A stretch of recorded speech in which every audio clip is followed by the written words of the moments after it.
BA part third Sanskrit Shri भरतवीकृत नीति संतंत्र।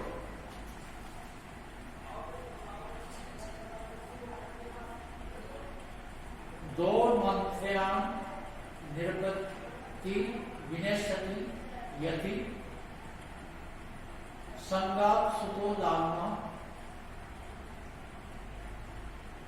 विप्रो अनाध्याना कोलम कूतन नया शीलम खरो उपासना फिरी मध्य मध्या अन्वेषण अपि कृषि। इसने प्रवास आश्रय मैत्री च अप्रणया समृद्धि अनया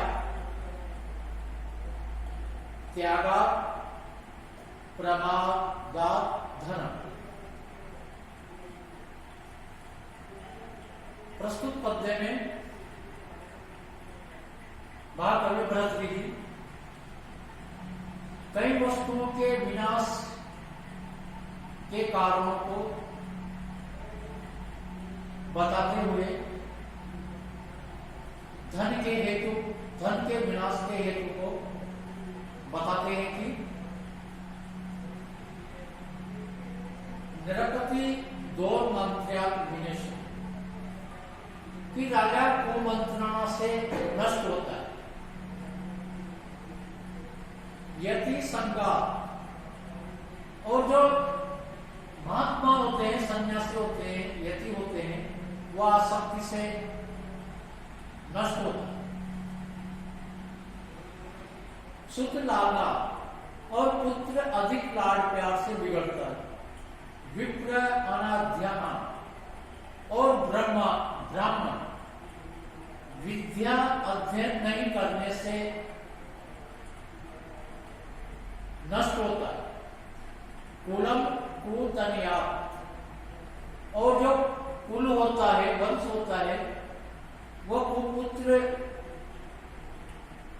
पैदा होने से होता है। शीलम खरो उपासना और सदाचार है, वह दुष्टों की संगति से नष्ट होता है। कि मध्या लज्जा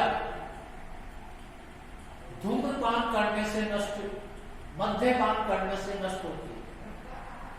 कृषि अपनी अन्वेषण खेती बिना देख रेख के बिगड़ जाती है। इसने प्रवास आश्रय और प्रेम दूर चले जाने से कम हो जाता है। मैत्री च अप्रणया मित्रता बिना अनुराग के नष्ट हो जाती है। समृद्धि अनया समृद्धि अनीति पूर्वक आचरण करने से नष्ट हो जाती है। धन त्यागा प्रमादा और धन भी अत्यधिक दान देने से और असावधानी पूर्वक खर्च करने से नष्ट हो जाता है। तो प्रस्तुत पद्य में कई वस्तुओं के विनाश का कारण बताते हुए महाकवि भरतवीर जी कर रहे हैं कि जो राजा होता है वह कुमंत्रणा से नष्ट होता है। अर्थात यदि राजा के मंत्री यदि राजा को गलत सलाह देते हैं तो वह राजा का जो प्रभाव है वह बिल्कुल कम हो जाता है। यति संगा और जो महात्मा है वह भी आसक्ति से नष्ट हो जाता है। सुत लालना और जो पुत्र होता है वह भी अत्यधिक लाड़ प्यार से बिगड़ जाता है। विप्र अनाध्याना और जो ब्राह्मण है वह बिना अध्ययन के, बिना शास्त्र के, वेदों के अध्ययन न करने से नष्ट होता है। कुलम कुतनया और अच्छा कुल भी यदि कुल में कुपुत्र पैदा हो गया तो वो अपने बुरे कार्य से अपने पूरे कुल को लांछन लगा देता है, वो कुल नष्ट होने के बराबर ही माना जाता है। शीलम खलो उपासात्मा, और जो सदाचार है वह भी दुष्ट व्यक्तियों की संगति से, उनके साथ उठने बैठने से सदाचार भी नष्ट हो जाता है। ही मध्या, मध्य काम से व्यक्ति निर्लज हो जाता है। कृषि सेना और खेती भी बिना देख रेख के नष्ट हो जाती है। इसमें प्रवास, आश्रय और प्रेम भी दूर चले जाने से, प्रवास पर रहने से प्रेम में भी कमी आ जाती है। मैत्री के अप्रणया और मित्रता भी बिना अनुराग के नष्ट होती है। समृद्धि अनया, अनीति पूर्वक आचरण करने से संपत्ति भी नष्ट हो जाती है। धनम त्यागात प्रमाद, और धन भी अत्यधिक दान देने से, असावधानी पूर्वक खर्च करने से धन भी नष्ट हो जाता है। प्रस्तुत पद्य में कहा गया है कि राजा को भी अच्छे मंत्री की सलाह मानना चाहिए। यदि महात्मा को भी आसक्ति लिप्त नहीं होना चाहिए, और पुत्र को भी ज्यादा लाड प्यार करना उसके लिए भी ठीक नहीं होता, और ब्राह्मण को सदैव यानी कि स्वाध्याय करता रहना चाहिए। और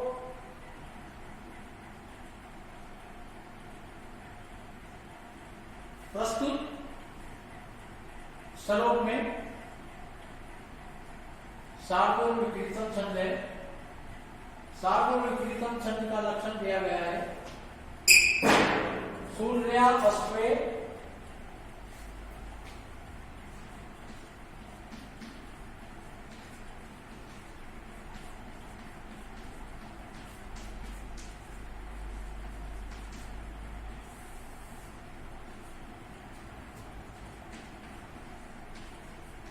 सूर्या अश्वे मास जा स तथा श गुरुव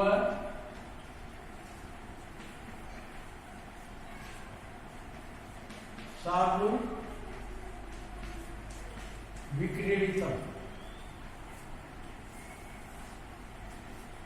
साधु विक्रीडितम छंद में 19 वर्ण होते हैं।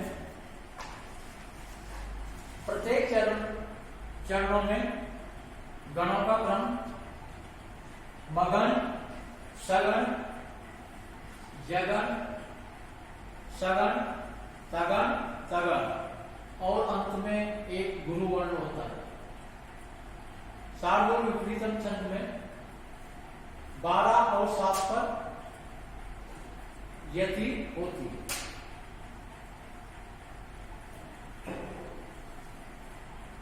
दानम भोग नाश त्रिशो गतियो भवति वित्तस्य, यो न ददाति न भुंगति तस्य तृतीया गति भवति।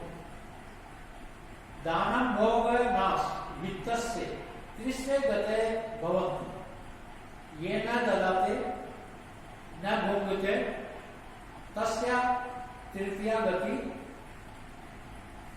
भवति। दान भोग नाश वित्तस्य त्रिशे गति भवति। दान करना, उपभोग करना और नाश, ये धन की 3 गतियां होती है। ये न ददाति, जो दान नहीं देता, न भुंगते, और जो न अपने लिए उपभोग करता, तस्य तृतीय गति भवति, कि उसकी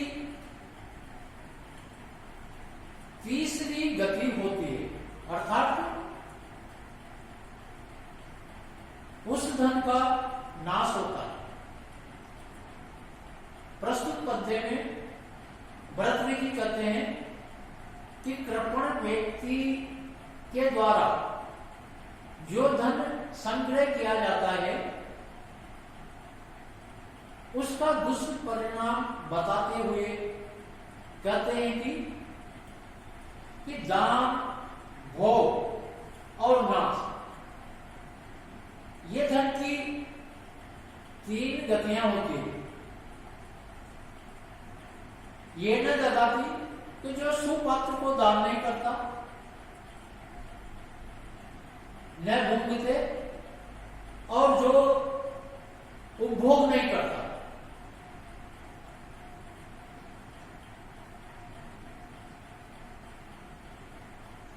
जो धन की पहले और दूसरी गति जो होती है, दान नहीं करता, उपभोग नहीं करता,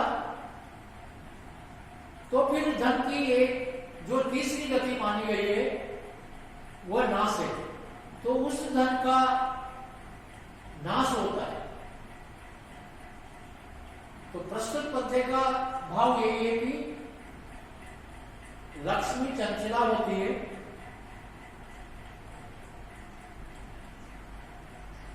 धन संग्रह एक सीमा में करना चाहिए। यदि किसी के पास धन हो तो सुपात्र को दान भी करना चाहिए, कृपण प्रवृत्ति नहीं अपनाना चाहिए, और अपने ऊपर या स्वयं के ऊपर या परिवार के ऊपर भी धन का उपयोग करना चाहिए। यदि मान लो कोई व्यक्ति दान नहीं देता, उपभोग नहीं करता, उसकी धन की तीसरी गति जो नाश है वह अवश्यंपायु होता है। प्रस्तुत पद्य में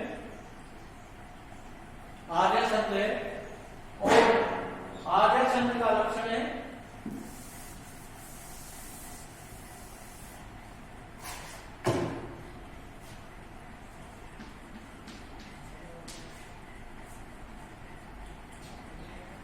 यस्य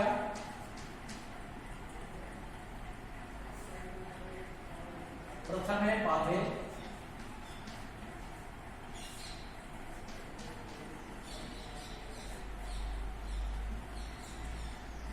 द्वादश मात्रास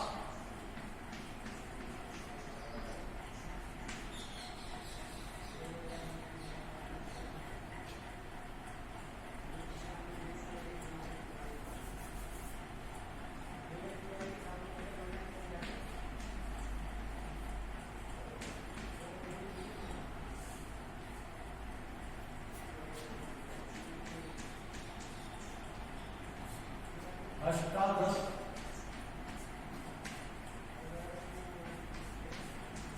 द्वितीय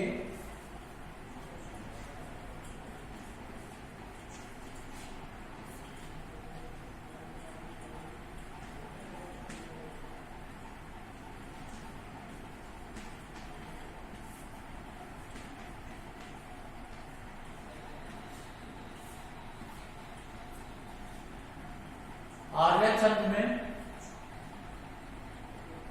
प्रथम चरण में 12 मात्राएं होती है, आर्य छंद के तृतीय चरण में भी 12 मात्रा होती है, आर्य छंद के द्वितीय चरण में 18 मात्राएं होती है, और आर्य छंद के चतुर्थ चरण में 15 मात्राएं होती है।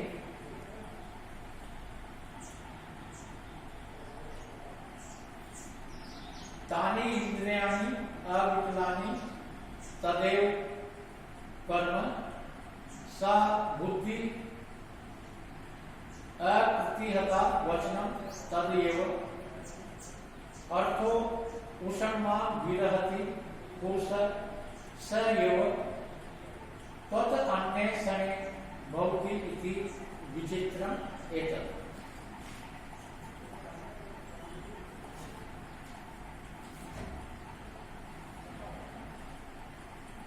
प्रस्तुत पद्य में धन का महत्व बताते हुए कवि भरतरी जी कहते हैं कि तानी अविकलानी इंद्रियां, कि वे ही विकलता से रहित इंद्रियां हैं। तद एवं कर, और वही कर, सा अप्रतिहता बुद्धि, और कहीं न रुकने वाली तीक्ष्ण बुद्धि। तद एवं वचन, तो वही वचन। अर्थो उषणमा विरहत, कि धन की गर्मी से ही या धन की गर्मी से रहित। स एवं पुरुष, कि वही पुरुष। तू सने अन्य एवं भक्ति, कि वह क्षण भर में ही दूसरा हो जाता है। एतत् विचित्रम, कि ये बड़े आश्चर्य की बात। प्रस्तुत पद्य में धन का महत्व बताते हुए भरतरी जी कहते हैं कि तानी अविकलानी इंद्रियाणी, कि वही विकलता से रहित इंद्रियां होती है। तद एवं कर्म, कि वही उस व्यक्ति का कर्म होता है। सा अप्रतिहता बुद्धि, वही तीक्ष्ण कहीं रुकने वाली कुशाग्र। तद एवं वचन, कि वही वचन होता है। अर्थो उषणमा विरहत, स एवं पुरुष, लेकिन धन की गर्मी से रहित। स एवं पुरुष, तो वही पुरुष। तू सनेन अन्य एवं भक्ति, कि क्षण भर में ही दूसरे प्रकार का हो जाता है। एतत् विचित्रम, कि ये आश्चर्य की बात है।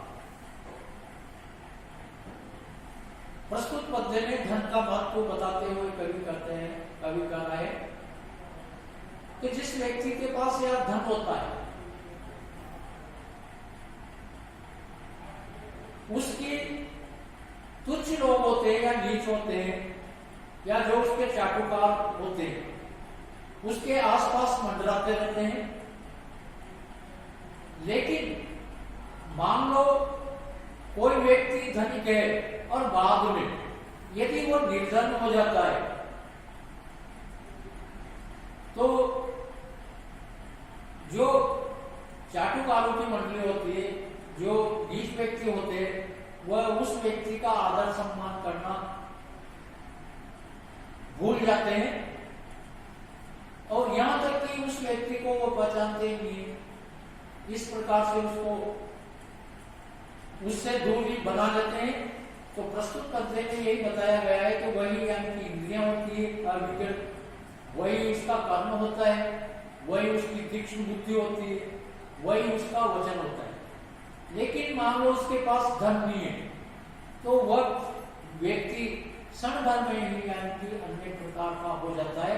यानी कि लोगों का उसके प्रति जो दृष्टिकोण होता है वो बिल्कुल बदल जाता है। प्रस्तुत पद्य में वसंत ऋतु का छंद है, और वसंत ऋतु का छंद का लक्षण है मुक्ता वसंत तिलका तमजा जगोग।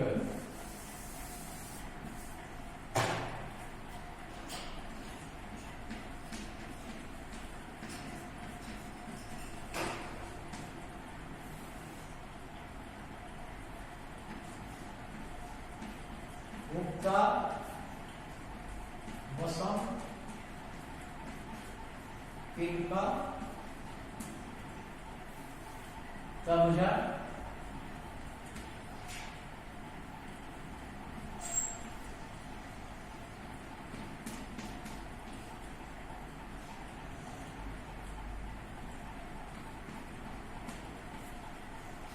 वसंत तिलका छंद में प्रत्येक चरण में 14 वर्ण होते हैं।